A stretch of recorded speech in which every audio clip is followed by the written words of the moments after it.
name is Josh Belsham. I'm the compliance officer here at Yachting Queensland, but today I'm here to talk to you about safe boating out in the water there, and I'm here on behalf of Marine Queensland and Yachting Queensland. Now, the first thing I want to talk to you about today is your responsibility as a skipper. Right, so, talking about your general safety obligation, there are 3 simple points within that. So, it's the responsibility of the skipper to ensure the boat is safe, ensure the boat is properly equipped and crewed, and ensure the boat's operated in a safe manner. So that first one, ensuring the boat is safe. Now for most people, it's pretty obvious, but we often forget little things like making sure the bung is in the back of the boat. The bung obviously is like a little cork that keeps us afloat, so that's pretty important to us. Now some other obvious things to me are just things like batteries and fuel. Things are often overlooked, but if you ensure you have fresh fuel on board the boat and a good, clean, fresh battery, chances are you will get out there, have a great outcome, and come back with good memories. Now the alternative is you go out there, the boat sinks, you have a horrible time, or you get a fine or something goes wrong. But we want to make sure you go out there and do enjoy your boating. So the second key point is your responsibility as a skipper to ensure the boat is properly equipped and crewed. There's an easy way to do that, and Marine Queensland have produced this safe boating workbook just here, which has the A to Z of making sure the boat is properly equipped and crewed. But there's a table showing in here, and it will take you through everything. So there's 2 lists, there's 2 types of safety equipment. The first type, quite simply, is your compulsory equipment, whereas if you don't have it on board, the police pull you up, you get an on-the-spot fine. The second, type of equipment is the recommended stuff. So things like water, for example. If the police pull you up and you've got no water on board, there's no offence committed initially, but say you go out there and someone becomes ill, if there's no water on board, you will have to go explain yourself. So we'll come back to that soon, but first with that compulsory equipment. Now, the most obvious one to me, what we need on board is a life jacket. Now, I mentioned before needing the bung to keep the boat afloat. Well, we need a life jacket to keep ourselves afloat. So first off, we've got life jackets that are appropriate for the area of operation and that fit everybody on board. And we'll go back into those in a bit more detail soon. The second important bit of equipment is a signalling device.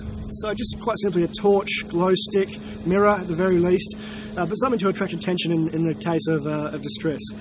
Now the third thing, is a fire extinguisher. Now fire extinguishers are only required by law in vessels over 5 metres. This is a 6 metre vessel, but in saying that, say you had a 4 metre vessel, a smaller, tinny, dinghy, something like that, where it's not required by law, it's still a very good bit of equipment to have. And at the end of the day, a fire on board a boat is horrific. So to recap again, we had your life jackets, we had a signalling device, we had your fire extinguisher. Now the next 2 are only required when you're going in partially smooth or open waters. So when you're in partially smooth waters or beyond, we need to have the V-sheet and flares. Okay, now the last thing, which is only required if you're going more than 2 nautical miles past your furthest point of land or offshore, for example, is an EPIRB, right? Emergency Position Indicating Radio Beacon. The third thing I need to talk about today is quite simply ensuring the boat is operate in a safe manner. Now, in doing so, there are the 3 A's to consider. Firstly is attitude, secondly is awareness, and thirdly is the alcohol. That's a very important one. But firstly, that attitude. Now, a lot of people, my friends especially, when they talk about trip planning preparation, as far as they really go into is, all right, you grab the bait, I'll grab the beer, see you Saturday morning. And that's just not good enough. But what I'd like people to consider perhaps is 3 simple things like how far are they travelling throughout their trip? How long is that going to take? And how much fuel they need to get themselves out, get themselves back, and have some in reserve. Right, 3 very easy things to consider. The second one was that awareness. Now it's been identified in most major marine incidents that simply not watching where you're going was a major contributing factor.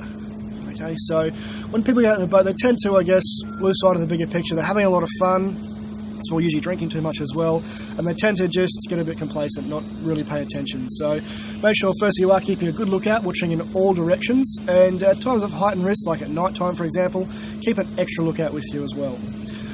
The last one's a really important point, the alcohol. Now, something that's not well understood by alcohol is that it's actually responsible for around 70% of the accidents in the waterway and close to 30% of the deaths. Now that is just not acceptable, but more importantly, it's a law. We do not drink and drive. The police are regularly putting people on the bag on the boat these days. They're